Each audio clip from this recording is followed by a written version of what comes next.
em Lauro de Freitas, mas durante esse percurso de Lauro de Freitas, ele também foi presidente fundador da UCIB, que é a União das Controladorias Internas aqui da Bahia, e vem buscando, né, durante esse período que ele trabalhou inicialmente, implantar, né, o controle interno de uma forma prática, de uma forma correta, eficiente.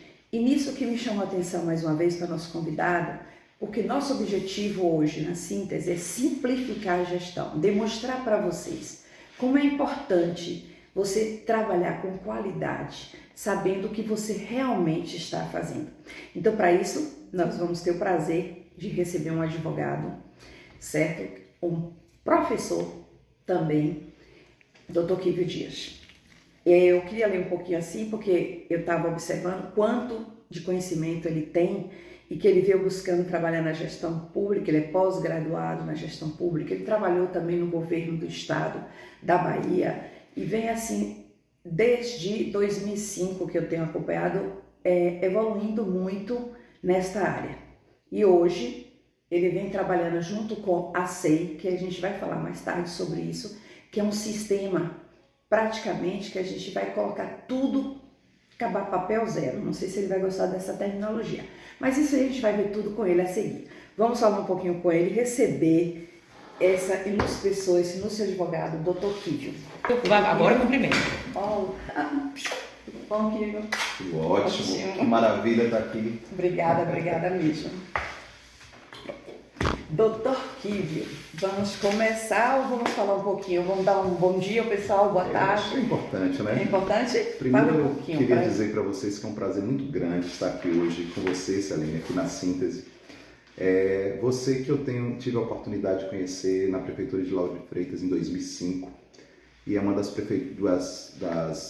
colegas assim, mais especializada na área de planejamento que eu conheço, na parte de orçamento.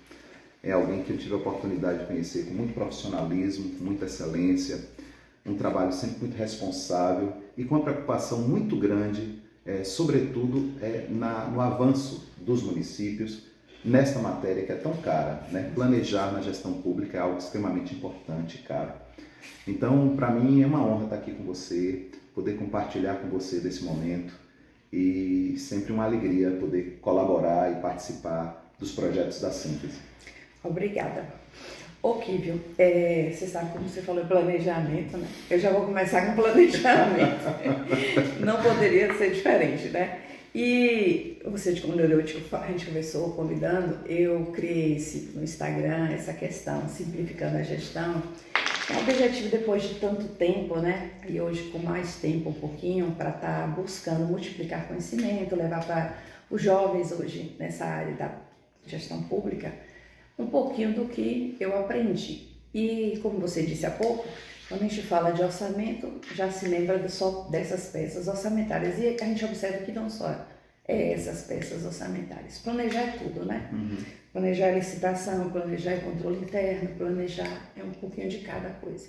Então por isso que eu pensei, controle interno é planejamento, precisa planejar. Então eu queria a primeira coisa que você desse ideia, né, central assim, dessa importância de planejar a gestão pública através do controle interno. Ou seja, eu até coloquei aqui assim, como aplicar, né, o que significa planejar a gestão pública por meio do controle interno, como aplicar, quais são os primeiros procedimentos, o que deve se fazer, o que deve se pensar quando você pensa o controle interno. Primeiro, o tema planejamento, como eu vou falar aqui e você vai me corrigindo, porque a professora de planejamento é você,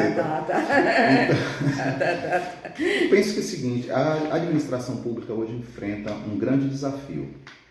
E isso foi revelado recentemente, deu uma chacoalhada na gestão pública, através da Lei 14.133, que é a nova Lei de Licitações Públicas, e que ela diz assim, olha pessoal, vocês agora vão ter que fazer um plano anual das compras públicas. O que é isso? Antigamente a gente iria, e muitas prefeituras ainda trabalham assim, a cada momento que precisa de alguma coisa, resolve fazer aquele processo naquele momento. Muitas vezes dissociado do plano do PPA, muitas vezes dissociado do orçamento não, porque sempre tem tem que estar ali amarrado na questão da dotação orçamentária e tudo mais. Mas planejar, fazer o planejamento das compras do ponto de vista anual é um grande desafio. O ideal é a gente fazer isso, inclusive no ano anterior, para que a gente possa começar o ano, o exercício em 1º de janeiro, com todas as compras já organizadas, já ali só para assinar contrato e poder executar ao longo do ano com muita tranquilidade. Mas falar de planejamento de compras, a gente precisa lembrar dos outros 3 instrumentos de planejamento que estão previstos na Constituição Federal, o Plano Plurianual, a gente precisa pensar na LDO, na Lei de Diretrizes Orçamentárias, e precisamos pensar também na Lei Orçamentária, que são os 3 instrumentos de planejamento, não é isso? E a gente começa a perceber que antes desses próprios instrumentos, que são publicados em diário, todo mundo tem conhecimento, o gestor, que é nosso representante, foi eleito para tanto, ele faz uma carta de intenção na época da eleição. E ele apresenta para toda a sociedade um plano de governo. E esse plano de governo está registrado lá no Tribunal Regional Eleitoral. Perfeito. Pronto. Então ali você tem uma carta de compromisso, os sonhos, o que é que a sociedade espera. Está tudo ali naquele plano. De repente ele senta na cadeira no dia 1º de janeiro e ele já enfrenta já com o primeiro desafio, planejar os seus próximos 4 anos e publicar o PPA. Já é nesse ano, nesse primeiro ano de governo, que ele tem que publicar essa peça. Se não me engano, acho que até setembro, agosto, por aí. Resultado, ali ele tem um choque de realidade, não é isso? Porque primeiro é hora de pensar um pouco a gestão, é como se você fosse fazer um planejamento de casa, você precisa pensar quais são as despesas fixas que você tem, qual é a previsão de receita que você tem, quais são os sonhos que você quer colocar, se cabe aquele sonho. Se cabe, eu acho que ia te parar para falar isso, porque eu observo hoje assim, elaborei alguns PPAs. As pessoas costumam colocar o PPA muito bonito, em municípios pequenos, de 10 mil habitantes, 20 mil habitantes, então como se fosse uma metrópole. Ou seja, e como você citou a 14133, que cria o PPCA, então eu acho que aí é que vai amarrar um pouquinho, ou talvez ser analisado, que o PPA nunca é uma realidade.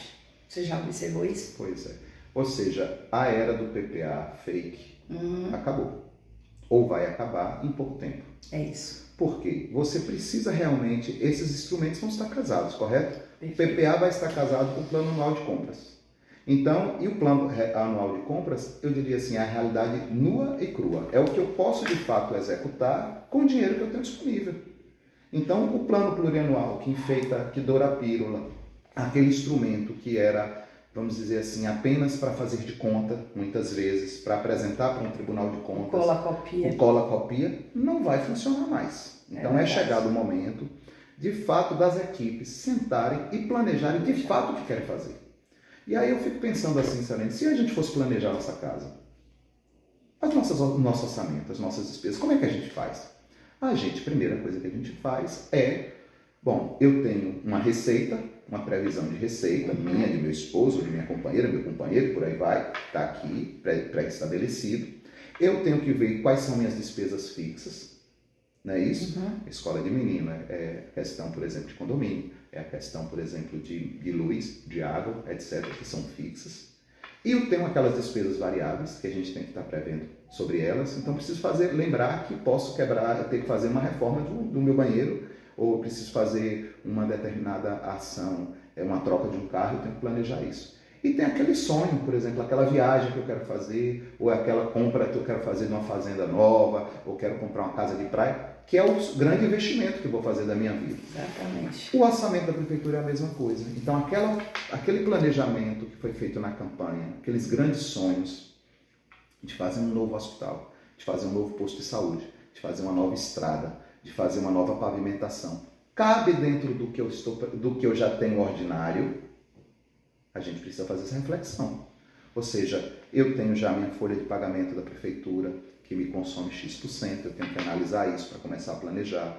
Eu tenho ali o lixo, que eu não posso parar, que já custa não sei quanto. É uma das grandes despesas públicas, é o lixo. Eu tenho que fazer minha publicidade, eu sou obrigado a fazer publicidade. Eu tenho que fazer, por exemplo, a manutenção das praças, das ruas, dos postos de saúde, da educação, já tem que estar lá previsto. E depois vem o sonho. Ou seja, aquela coisa nova que eu quero fazer cabe dentro do que já está fixo. Não é isso? Perfeito. Esse é o primeiro ponto. Aí você me fez uma segunda pergunta. Kivi, o que é que o controle interno tem a ver com isso? Tem porque o artigo 74 da Constituição Federal, ele diz exatamente assim: cabe ao controle externo fazer exatamente analisar esse PPA e essa compatibilidade entre plano de compras, PPA, lei orçamentária para ver se está tudo ok. Cabe ao controle interno fazer esse tipo de acompanhamento e de fiscalização também. E cabe, sobretudo, à própria sociedade fazer isso, acompanhar. Então, no próprio artigo 74 diz assim: o cidadão, o sindicato, a associação, eles podem representar o controle externo havendo algum tipo de irregularidade, inclusive no planejamento. Então, você percebe que os instrumentos eles estão cada vez mais se conectando. Então, Integração, né? Integração. Bom, essa é a primeira etapa. Agora, e para implantar controle interno precisa de planejamento?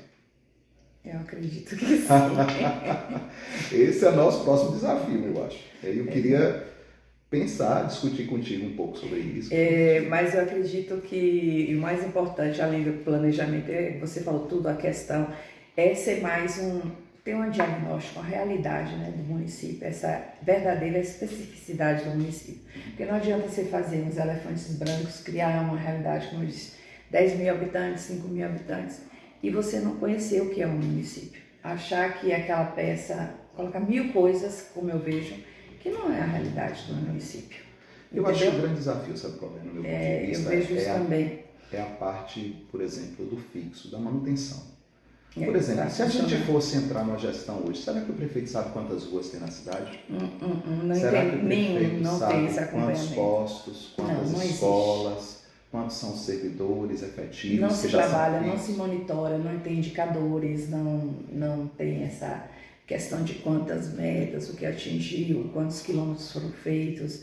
Não existe controle, Então o PPA vai precisar lançar para isso, não é? com certeza. Porque na hora que eu for fazer meu plano de compras, ele vai ter que estar alinhado com essas questões. E o plano anual de compras precisa ser publicado no Portal Nacional de Compras. Todo mundo vai ver. E vai poder comparar o que está no Portal Nacional de Compras, vai comparar com o que foi publicado do PPA e vai Perfeito. começar a ficar fácil para os órgãos de controle externo dizer assim: esse é um PPA fake. Perfeito. É um caminho. Não é um caminho. É um caminho. A gente começou a questão de planejar, de gestão pública, e inicialmente é uma coisa que para mim é muito importante, eu acredito que muitas pessoas, e eu valorizo essa questão de você ter sido o criador da Alcib, porque eu vivenciei em 2005 essa fase, né, quando você implantou a Alcib, a União das Controlarias Internas. E hoje eu venho acompanhando a Alcib e a gente teve aquela resolução que deve estar sendo alterada a 1120 de 2005. Então a gente tem 20 anos aí, né? Dessa resolução. E tem 17 itens que têm que ser analisados. Patrimônio, licitações, diárias, dentre outras. Então observe o seguinte: quando a gente fala tudo isso, é questão de planejar, o controle interno, tantos aqui acompanhando, a Alcib vem acompanhando esses 20 anos, o que é que você observa?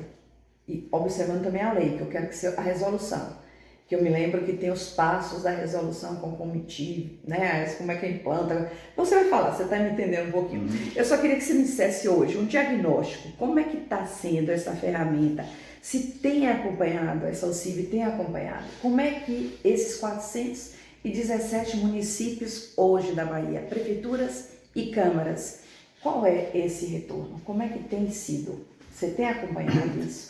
Bom, Selene, primeiro, a criação da Alcib, União das Controladorias Internas da Bahia, ela aconteceu no ano de 2011, né? A resolução já estava funcionando, nós já estamos com a Alcib e esse ano a gente completa, então, já 14 anos 14, né, isso. da instituição. Tivemos, inclusive, a eleição recentemente, uma colega nossa, Menara, foi eleita lá, foi a primeira, um momento histórico, a eleição de duas mulheres, né, Menara e Viviana, são controladoras de Alagoinhas e Itacimirim, Alagoinhas e Itatim, então foi muito interessante. Mas o diagnóstico que eu faço, assim, na condição de estudar essa coisa de controle e gostar dessa área há muito tempo, é que a gente ainda tem muito a evoluir na área de controle interno aqui na Bahia, né? Perfeito. São 20 anos. 20 anos se passaram da criação da Resolução 1120. E a gente ainda percebe, por exemplo, um número muito reduzido de pessoas no sistema de controle interno. A gente ainda percebe, por exemplo, que os controladores não têm um salário muitas vezes compatível com o nível da responsabilidade que têm. A gente percebe, por exemplo, uma falta de rotinas do trabalho. Por exemplo, uma secretaria de fazenda ou uma contabilidade empenha, liquida, paga, né, junto com a tesouraria, etc. E qual é a rotina do sistema de controle interno? Incentiva a capacitação também. Falta de incentivo, melhorar. muitas vezes, de capacitação. Eu acho que houve uma evolução do ponto de vista do quadro, enquanto a qualificação das pessoas, com os cursos que vêm sendo fornecidos assim, pela internet, etc. Hoje a gente tem um número de pessoas relativamente comprometidas e com um nível de capacitação nas cabeças do controle. Mas as equipes em si, acho que ainda é um grande desafio. Perfeito. Né? Então precisa realmente ter um investimento mais efetivo nessa área. E aí você me diz uma segunda pergunta, você me pergunta, Kívio, em relação às atividades em si, você citou, são cerca de 17 itens que o controle interno tem que se cuidar, tem que estar atento em relação a essa questão.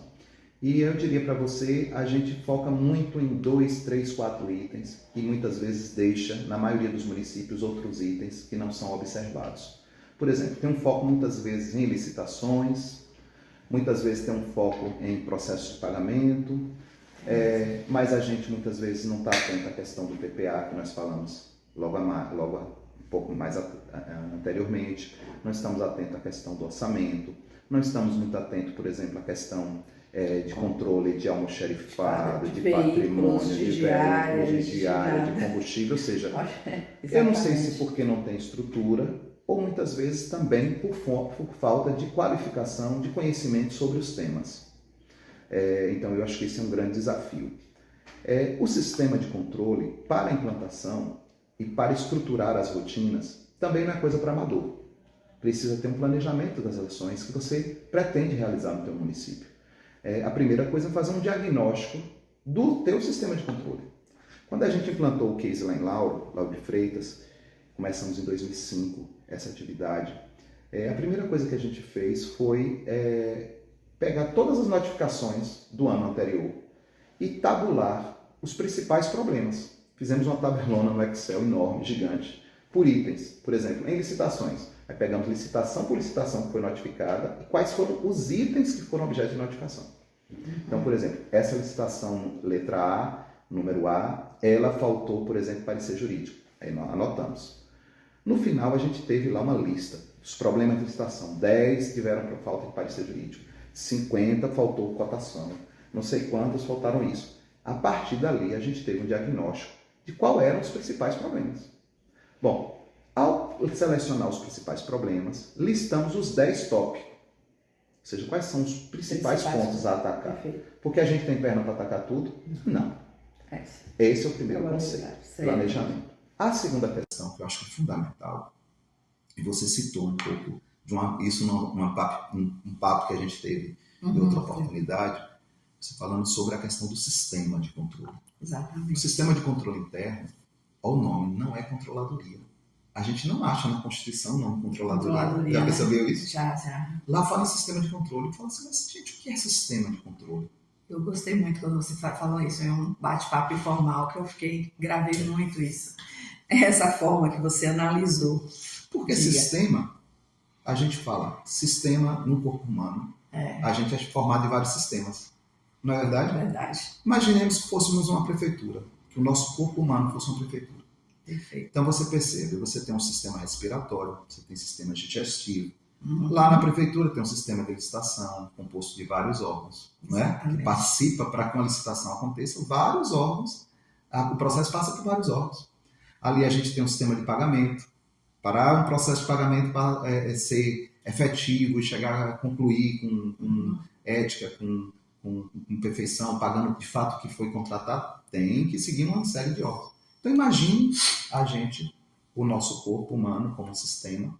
O corpo humano é a prefeitura, são vários sistemas ali dentro que precisam estar antenados, precisam estar coordenados e juntos. O sistema de controle, a controladoria em si, é como se fosse o maestro desse processo, é quem em certa medida, deve orientar, deve estimular para que a coisa aconteça, deve buscar capacitação para ele, para o grupo, para a equipe, deve ser o grande motivador disso. Exatamente. No meu ponto de vista, lá em Laura, nós criamos a escola de governo e foi dentro da controladoria, justamente para incentivar essa questão, tá? Para incentivar que as pessoas pudessem serem capacitadas, mas capacitadas em quê? No seu negócio, no sistema de controle, para que o sistema funcione. Perfeito. Então, esse é um ponto que eu acho que é importante a gente destacar. O terceiro aspecto nessa área de controle que é relevante é a gente analisar a questão, por exemplo, do que é que a teoria fala sobre a formação do controle interno, que é o controle, ele deve ser concomitante, ele deve ser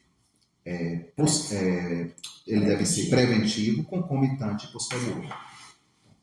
Diante dessa pergunta, você me perguntaria assim, Kívio, o que é que significa isso? Todos os doutrinadores que escrevem sobre controle, eles dizem que a gente deve trabalhar as nossas ações nesses 3 pilares. O controle preventivo, o nome já está dizendo. A gente precisa prevenir problemas. E para prevenir problemas, como é que a gente deve agir? A primeira coisa é o controle preventivo, ele precisa preocupar-se com normatizar procedimentos.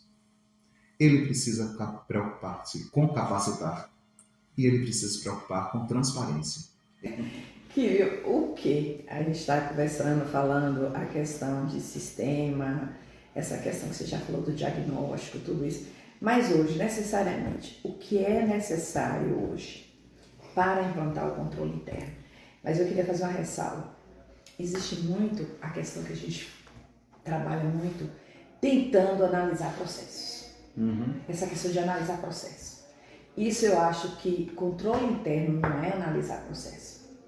Certo? A gente já falou aí, diagnóstico, nós já falamos a questão de planejamento, capacitação, você acabou de falar aí a questão de trazer não só o controlador, como os demais, a equipe, cada órgão.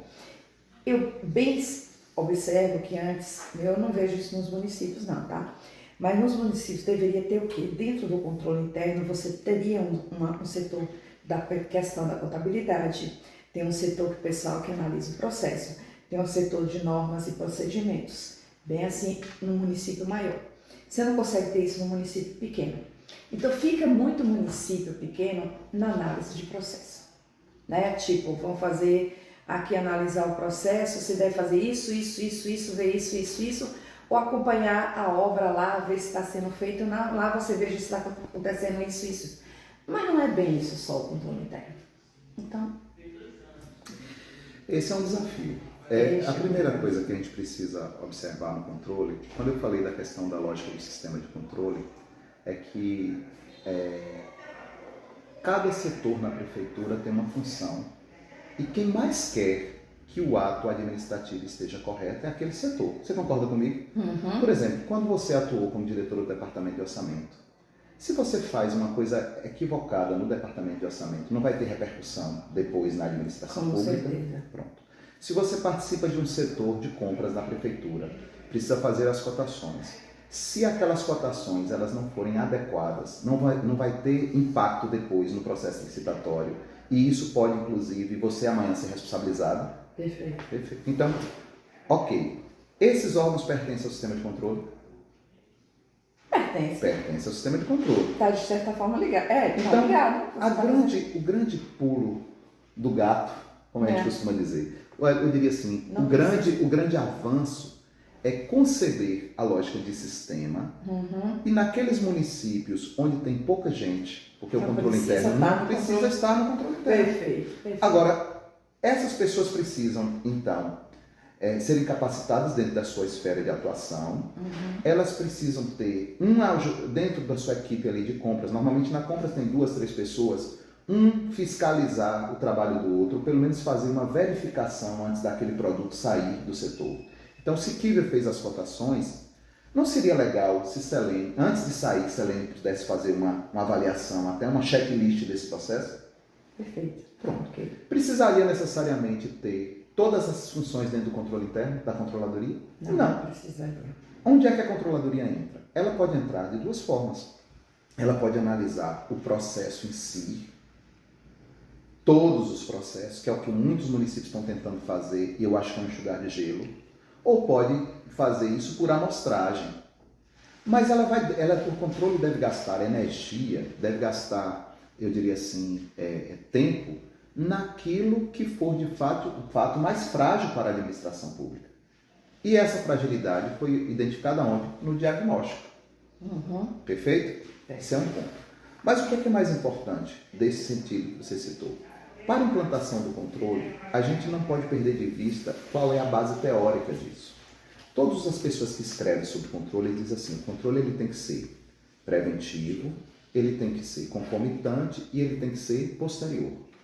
A gente deve gastar energia, concentrar as atividades do controle, e quando fala controle não é só da controladoria, mas do sistema de controle, nesses 3 pilares.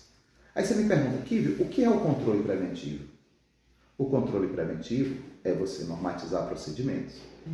A resolução 1120 já fala de normatização de procedimentos desde 2005. Eu lhe pergunto, quantos municípios você conhece que tem um manual de normas e procedimentos? Quantos municípios você conhece que tem instruções normativas de como tramita esse processo? Quantos municípios você conhece que tem uma escola de governo, onde as pessoas foram capacitadas para tirar aquilo do papel, ou seja, para tramitar o processo de forma correta?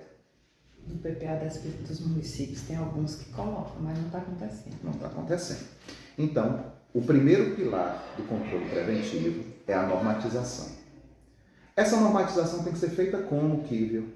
Olha, nós fizemos lá 2 modelos lá em Laura. O primeiro modelo foi Kívio, senhor de si, sentou dentro do seu gabinete, no ar-condicionado, com 2, 3 pessoas e resolveram normatizar a prefeitura. Sabe o que aconteceu? Um documento muito bonito, publicado no diário, virou letra morta.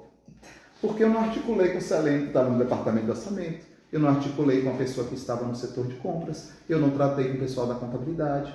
Resultado, ninguém seguiu o fluxo. O fluxo ficou muito bonito, publicado no diário, mas não teve efetividade. Sabe quando é que a coisa funcionou? Quando a gente sentou juntos, pegamos um processo de pagamento, vamos normatizar, por exemplo, licitações, pegamos um processo de licitação e começamos a olhar como é que ela tramitava, por onde passava. Aí chamei cada setor daquele, a gente começou a ver se de fato aquele passo a passo era correto ou não, ou se precisava alterar alguma coisa. Depois o que a gente fez? Começamos a botar isso no papel, sem criar grandes avanços. Ali o controle interno deu sugestões no sentido de melhorar, de aperfeiçoar alguns passos que a administração pública não estava observando. Posteriormente a gente conseguiu publicar. Esse é o preventivo. Esse é o controle preventivo. Mas basta só publicar? Não. Basta só chamar essas pessoas? Não. Eu lhe pergunto, quantas pessoas tem no setor de compras? Foram todas elas que sentaram para normatizar? Não. Normalmente um é a cabeça. Mas e os outros servidores foram capacitados para tal? Não. Aí vem a questão da conscientização, né? Capacitação. Aí vem a escola de governo. Perfeito? A gente veio, capacitou o passo a passo das instruções normativas para um grupo maior de pessoas. Perfeito? Tem a segunda parte, que é o concomitantemente. Perfeito. Então, o controle preventivo é normatizar, é capacitar, e você tem que ter uma vertente da publicação disso, no diário, para que todos tenham conhecimento. Transparência. Vem o controle concomitante. O que é o controle concomitante? Aí entra a verificação, a auditoria do processo, Que é o que eu a disse, inspeção do o processo. diagnóstico dessa ferramenta do que vem acontecendo nos municípios. Aí você entra, por exemplo, na lógica de analisar aquele processo através de checklist, sim ou não, enfim, mas normalmente é um instrumento que ajude, e pode ser feito isso não só pela controladoria, por qualquer um dos membros do sistema de controle interno. Perfeito? Ok. Relacionamos, analisamos aquele determinado procedimento que a gente acha que é importante, que é prioritário, que está deixando a gestão mais frágil. Aí você vem depois a terceira etapa. Essa análise concomitante, ela pode ser feita por auditoria de conformidade, que é a verificação pura e simples do documento do processo, mas ela pode ser também feita por auditoria operacional, que é o grande avanço onde o Tribunal de Contas dos Municípios está querendo chegar. O Tribunal de Contas do Estado já faz isso de forma larga. Mas nos municípios, você conhece municípios que fazem auditorias operacionais, por exemplo, para saber a eficiência de um programa, para saber a economicidade do programa, para saber se esse programa está atingindo a população. Esse é o grande É o que a gente desafio. falou anteriormente. Eu não vejo nenhum instrumento sendo acompanhado em questão. Hoje não tem essa seriedade, não é, talvez ferramenta. Hoje só temos a questão da educação, porque do governo, né, federal, que tem o IDEB, mas a gente não tem que acompanhe instrumentos. Assim, a saúde também já tem alguns indicadores, mas não tem. Você percebe que isso está linkado lá com o planejamento? Quando fizer o PPA, se tiver indicadores, vem o controle interno posteriormente, ou qualquer um dos agentes do controle, do sistema de controle, e faz aquela verificação. Vem cá, aquilo que a gente planejou atingir, a gente está atingindo, controle concomitante. Vem depois, então, o controle posterior. O que é isso? Esse eu digo que Inês é morta. Ou seja, é o Tribunal de Contas que chegou e notificou o município, fez uma tomada, um termo de ocorrência, ou foi uma auditoria, e aí necessariamente diz assim, olha, você falhou nisso, e nisso e nisso. Pronto. A gente, sendo quem é da área jurídica, como eu sou, para fazer uma defesa de uma notificação do Tribunal de Contas, a gente conseguir resolver pouquíssimos dos problemas que a gente vai conseguir resolver. Mas ali serve de lições, correto? Perfeito. Que lições que vão servir ali? Aquelas falhas que foram apontadas, elas retroalimentam o sistema. Ou seja, a gente tem que pegar aquelas falhas, atualizar a normatização, atualizar o controle concomitante para que aquelas falhas não voltem a acontecer. Então, o controle posterior, ele vem para colaborar também com a gestão, além de apenar. Então, esse é um pouco da organização do sistema que a gente concebe, que acha que é o adequado. É o seguinte, eu estou citando muito isso aqui, mas é porque a gente vem de uma longa estrada. E sempre a gente cita Lauro, é porque foi um exemplo assim, de uma caminhada grande nessa área de controle interno. E a área de controle interno, eu venho acompanhando esse tempo assim, e com você realizando várias ações na área de controle interno.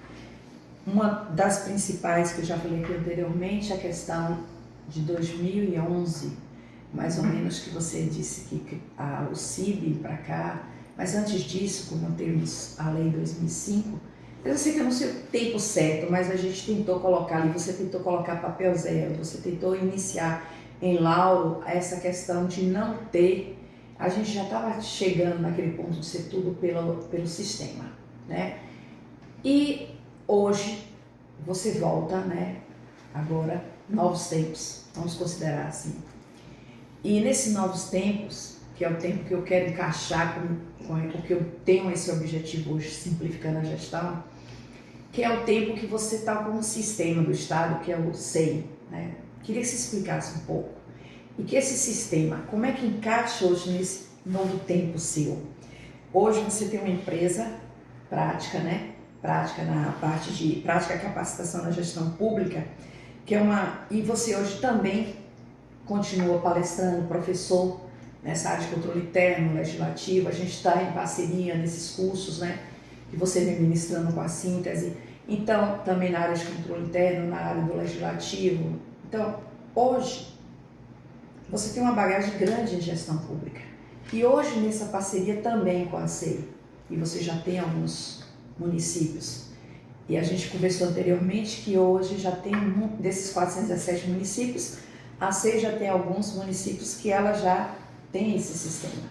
Eu queria entender um pouco, que as pessoas entendessem por que esse papel zero, por que essa importância, e que a gente chegou até a conversar aqui, que eu achei interessante, a gente aí anteriormente, a gente vê a dificuldade desses sistemas vários nos municípios, que a gente tem sistema de contabilidade, sistema de controle interno, sistema do CIAFIC, que é difícil a gente juntar tanto sistema. Quero também que você fale isso, uma quanta coisa eu estou querendo. Então, assim, me diga, como você hoje, nessa parceria com a SEI, como você entra trabalhando hoje com o controle interno? Qual é esse papel e como você tem ajudado os municípios junto com essa parceria do sistema? Selene, eu sei. É um novo podcast, só dele. Só dele?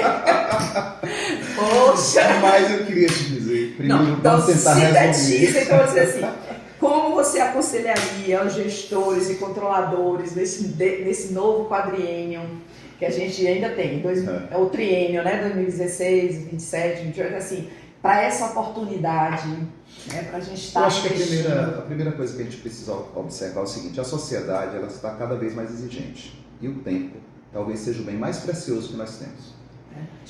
Então a gente não quer perder tempo para pegar uma certidão no município, você sair da sua casa, você pega um carro, um engarrafamento, você tem que cuidar de filho, você tem que cuidar daquilo, da casa, de não sei o que, aquela confusão danada, e trabalho, tem que estar bonita, e cheirosa e arrumada para sair bonito, tudo direitinho. E você vai para um departamento público, senta nesse departamento, dá entrada no protocolo, no pedido, tem prefeitura que nem protocolo muitas vezes tem, e você dá entrada nesse requerimento, e esse requerimento vai para um determinado setor, dali você não tem mais conhecimento sobre o requerimento, você não sabe para onde ele foi, e você precisa resolver o seu problema, e efetivamente um belo dia, passado algum tempo, se você for muito diligente em cima, o processo sai e o resultado acontece. Isso é para um alvará de construção, isso é para abrir uma empresa, isso é para ter uma orientação de uma vigilância sanitária, isso é para você, por exemplo, ter um direito enquanto servidor de férias, um certificado, uma certidão de INSS, uma certidão de quitação de IPTU, não é verdade? É verdade. Pronto. Imagine se você pudesse fazer isso da sua casa, no seu computador, e de repente, igual a gente compra no marketplace hoje, você compra e ali receber sua mensagem. O seu requerimento chegou na sua, já chegou no departamento X. Passou para o departamento Y. Olha, tal setor já está analisando o seu pedido. Em seguida vamos para a Procuradoria. A Procuradoria emitiu um parecer. Passou para o setor de pagamento. Olha, seu requerimento já saiu, já está aqui o boleto para você pagar. Imagine se você recebesse tudo isso e no final você recebe o documento fazendo um download da sua casa. Seria bom isso ou ruim? Seria bem prático. Seria prático, não seria? Seria. O SEI é isso. E mais seguro também. O SEI é um sistema de processos eletrônicos. E armazenamento de toda a segurança de toda essa documentação. Mas o SEI, Selene, não surgiu assim da cabeça do Estado, da Bahia.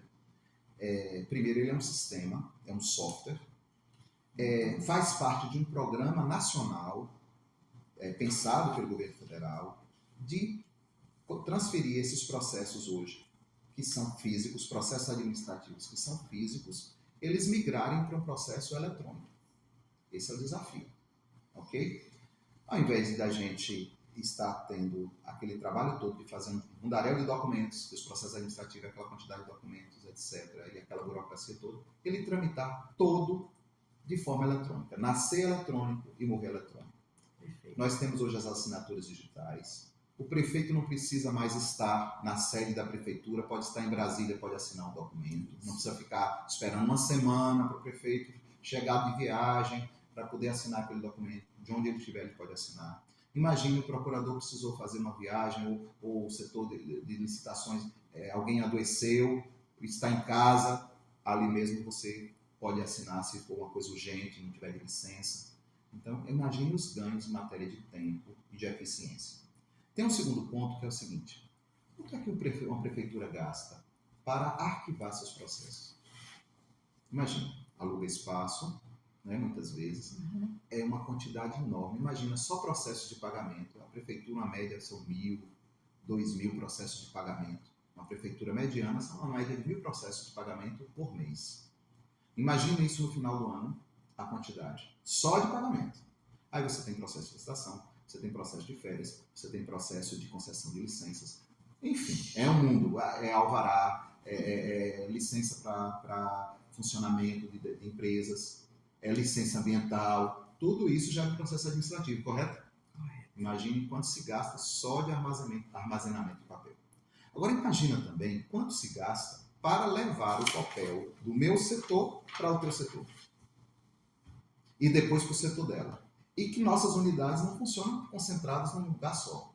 Então eu estou na sede da prefeitura, no centro, e você está na Secretaria de Educação a 2, 3 bairros distantes. Normalmente os centros administrativos não ficam num lugarzinho só, né? Não é assim? Então imagina, você pega um carro, vai num funcionário que leva, depois tem que trazer de volta, o custo disso. O SEI sistema de processos eletrônicos, vem para acabar com isso. Ele tramita tudo de forma eletrônica, inclusive concomitante. Um despacho pode acontecer de modo concomitante. Kiwi analisa no mesmo momento que Selene analisa, eu me dou minha análise aqui, meu parecer, você dá o seu, e aí o processo já passa para uma próxima etapa. Então, como conquistar isso? Como avançar nisso? Seria bom para as prefeituras? Penso que sim. Agora, o Estado da Bahia, então, fez um convênio com o Ministério da Gestão e está ofertando gratuitamente para os municípios o software. E, junto com o software, uma plataforma eletrônica de serviços. E, além disso, ele está ofertando, sabe o que mais? Toda a infraestrutura do município tecnológica, que é a parte mais cara. É o armazenamento, é a guarda dessa documentação, a ad eterno. É a questão, por exemplo, de riscos de hacker invadir o sistema, então toda a proteção, que eles fazem isso através da Prodel.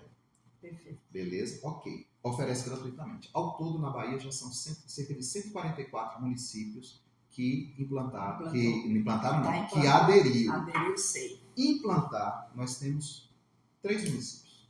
Disso tudo? Disso tudo. Por quê? Nós temos 3 municípios. Qual é o grande desafio dos municípios? Para implantar. Para implantar. A pergunta. A pergunta de $1 milhão Que não quer calar. que não quer calar. Precisa arrumar a casa. E para arrumar a casa, se o seu sistema de controle não estiver funcionando adequadamente, se você não tiver processos normatizados, Tudo que a gente fluxo de conversou andamento de anteriormente. processos, saber exatamente quais são os documentos que compõem esses Perfeito. processos. Se você não souber que a competência de que fazer tal atividade é essa, a de Selene é aquela, a de João é outra. Se essa casa não estiver arrumada, não vai. Se as pessoas não estiverem capacitadas, se as pessoas não estiverem motivadas, se as pessoas não estiverem envolvidas, também não vai. Perfeito. Então, onde é que a gente tem feito o nosso trabalho, enquanto prática, na parte de consultoria nessa área? É ajudar os municípios a arrumarem a casa. Estruturar o seu sistema de controle interno, organizar, etc. E é preciso também avançar na questão da capacitação, o que surge um leque enorme de possibilidades para a empresa síntese, para a empresa prática, para outras pessoas. Isso é muito importante. Então você me perguntou, Selene, Kiwi, e esse SEI não vai competir com os outros sistemas? No meu ponto de vista, não. Por que não? O sistema de recursos humanos ele é específico. Ele foi criado para resolver uma dor específica, que é a gestão da folha de pagamento, é a gestão dos recursos humanos da prefeitura. O sistema também. patrimônio também tem isso, né? O O orçamento também tem uma finalidade específica, a contabilidade tem uma finalidade específica. Exatamente. Mas a tramitação do processo, aquilo que era físico, o sistema SEI vem para isso. Em algum momento ele deve fazer a conexão, ou de forma automática, os dois sistemas se comunicando, ou de forma manual, e aí precisa trazer dados, informações. Por exemplo, para um processo de licitação andar e eu precisar, por exemplo, de uma informação de orçamento, você está emitindo a dotação orçamentária. Eu tenho que trazer esse dado da dotação para o processo de pagamento. Uhum. Você faz um upload aqui daquela dotação. Você anexa no processo do SEI, no processo físico do SEI. O que você já faz hoje, físico, você vai fazer digital. Então, relembrando, o processo está tramitando. Eu preciso anexar o documento de dotação orçamentária. Como é que você faz hoje? Você imprime do seu sistema. Imprimo manualmente, nesse. Sim. Depois é que você vai ter a parte de enviar pelo sistema que é da contabilidade. Pois é. Mas hoje você imprime e anexa dentro do processo de licitação, Sim, correto? sim. Físico. Ao invés de você imprimir, você já não vai ter o gasto mais de impressão. Você vai fazer o upload e já lançar dentro do sistema de processo. Pronto. E o processo vai tramitar regularmente. Sempre através do sistema. Sempre através do sistema. Eu lhe pergunto, é um ganho? É um avanço para a administração? De tempo, de questão de também transparência, mas a questão também de segurança daquela documentação e você ir a questão de arquivo, né? Arquivo é uma coisa que vai passar a ser observada e que vai ser através do sistema. Sabe um aspecto importante? Gestão documental. Essa gestão. Por exemplo, a gente tem uma legislação nacional que trata sobre arquivo público, não é isso? Uhum. Muitas vezes, será que os municípios conhecem essa legislação? Acredito que Será que eles sabem que não precisa guardar processos de pagamento? Os processos da contabilidade, processo de pagamento. As contas do município foram aprovadas. Decorreu um determinado tempo, normalmente 5, 10 anos depois, para que eu preciso guardar o processo de pagamento de 20 anos para trás? Eu preciso estudar, então, eu preciso trabalhar a gestão documental, eu preciso trabalhar a regulamentação da tabela de temporalidade desses documentos. Quanto tempo esses documentos precisam ficar arquivados? Isso tudo é um trabalho de uma consultoria interna de arrumação de casa. Enfim, eu acho que observo como a área de gestão pública é bonita, né? Eu acho que... Não, a gente pensa assim que, especificamente, cada área, a importância. A gente citou aqui vários pontos, como a gente falou do sistema de pessoal, a gente falou patrimônio, licitação, controle interno. Então, enfim, cada área dessa importância que tem dentro da processos, planejamento. Então, eu acho a importância de continuar o conhecimento, essa questão de aprender, porque não é só, viu, essa questão de, a gente fala muito em capacitar, mas importante, quando você diz, temos 144 municípios que aderiram, 2 é que estão implantando, observe, 2, não tem nem 10% disso aí. 3, na realidade, esses 3 municípios, eu diria assim, que eu conheço, permita talvez estar equivocado, mas a informação que eu tenho que são 3 municípios que estão bastante avançados no processo de implantação. Os outros estão em etapas diferentes. Esses 2 estão bastante avançados. 2 deles já têm processo tramitando exclusivamente pelo sistema C.